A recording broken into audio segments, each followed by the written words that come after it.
If you clicked on this video, you're likely trying to figure out how much home you can afford.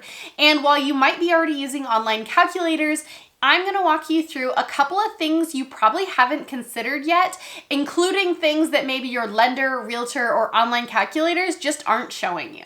So there are a couple things that as a homeowner you've got to factor in that you're not going to see on those online calculators, and that is super important when factoring in your budget, because if you don't already have those things lined up, by the time you purchase a home and you're settling in with your now new mortgage payment, you might have some shock when it comes to these other bills. So if you want to know some of those bigger items that your online calculators are not showing you, stay tuned. I'm Larissa. I'm a Washington State realtor, former economist, and I am super passionate about making sure that my home buyers and sellers know the big picture when it comes to purchasing a home and ultimately living there long term. So if you have more questions about the Washington real estate market, or you just need some resources, feel free to leave me a message directly or check out the links below because I have a ton of things there for you. One of the biggest things that I see homeowners completely forget about when they first move into a home is the fact that they have utilities now. Oftentimes when people are buying their first home, they're coming from a position where they're either living with parents or they're renting, and usually when they're renting, all their utilities are either lumped together, not paid at all, or you're only paying one of them. So in Washington State, we have a bunch of different utility companies and they differ by area, but as a majority, you're gonna have now utilities for electric, water, sewer, garbage, and sometimes gas, depending on if you have that service to your property. So those are potentially 5 new bills that you may or may not already have. Now those 5 utility bills, oftentimes when you're renting, are reduced down to maybe water and electric, but you're not usually also paying for sewer. And when I first moved into my first home, that was a huge shock for me because my sewer bill alone was $80. Yeah, that is just so they can take waste out of my house. I was also paying for the water runoff in the street.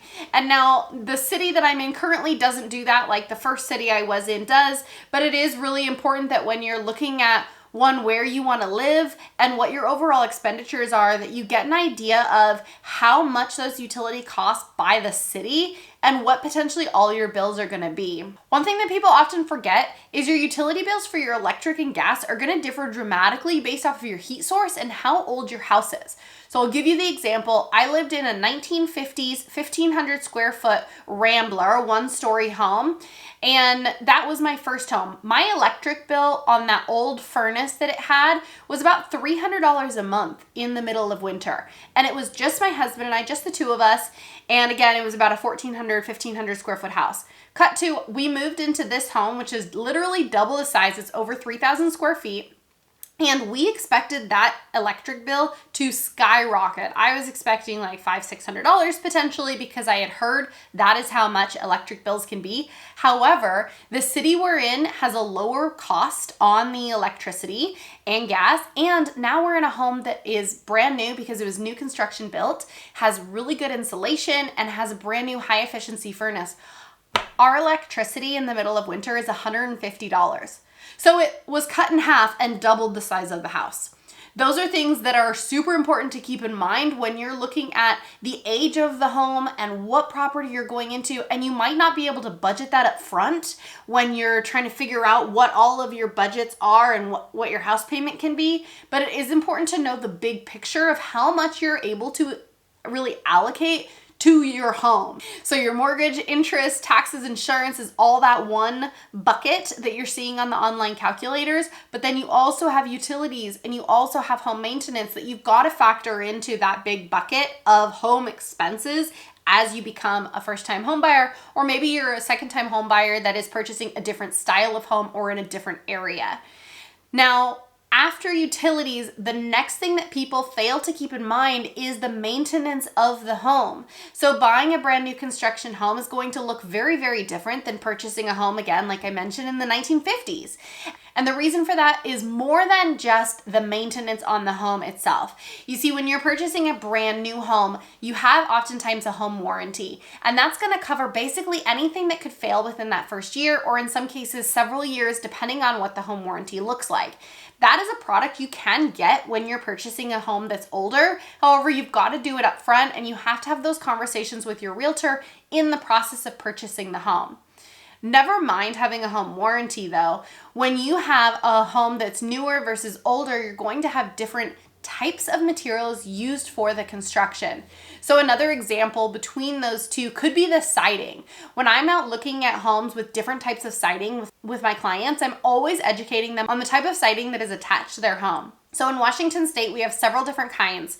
We have hardy board, which is a cement siding. That is going to be a really long, lifetime long product that is fantastic for your home.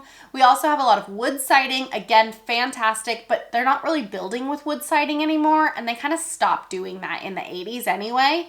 But then we have a lot of products like vinyl siding or LP siding that are kind of middle of the road and sometimes can be faulty. And it's super important to keep those in mind, because if you go and purchase a home that has potentially faulty siding, and again, I'm just using this as an example, but that is going to be an expense you have to keep up on and maintain over time, or potentially have to replace entirely. The other big ticket item that I see people completely fail to do and really only impacts them when eventually they sell their property is maintaining the outside of their home. So that means washing the windows, cleaning the windowsills, making sure there's no major leaks coming off of the fascia or leaking gutters. Those are all things that really don't impact you until they do. And there's some of the bigger ticket items that I'm seeing come up on inspections and when homes are actually sold. I know a lot of people have intentions of, well, I'm never gonna sell, I'm gonna stay here forever.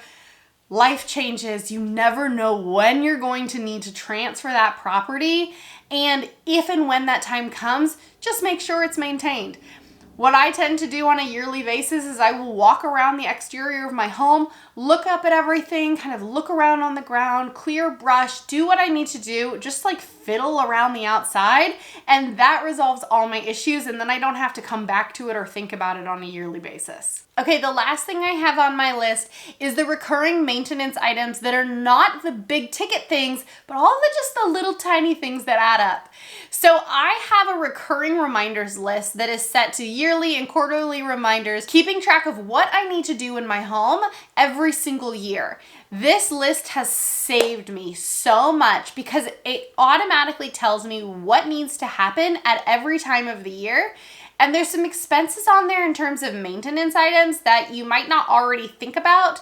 One of the biggest things that I see people fail to do is actually change out their furnace filters. For the love, change your furnace filters every 4 months if you have dogs, every 6 months if you don't have pets or dander, but you still have to change these furnace filters. The other thing that people completely neglect to do while I'm on the topic of furnaces is actually getting them serviced. Now the recommendation is to do that every year. I find you can get away with every 2 years as long as there's nothing crazy happening. But if you have a furnace or you have a furnace and heat pump or AC, you definitely need to get them serviced. These are some of the bigger ticket items in your home, and you've got to make sure that they're functioning correctly, because if it fails in the middle of winter, and this has happened to me, it literally failed 3 days before Christmas.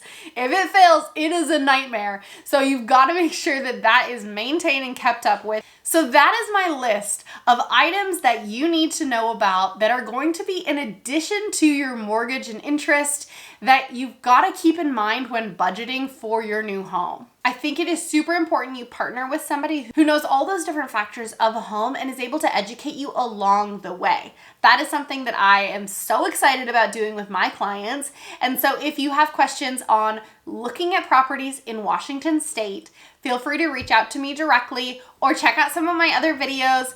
And I'm super excited for wherever you are on your journey. Feel free to drop a comment if there's anything else you're curious about when it comes to purchasing a home.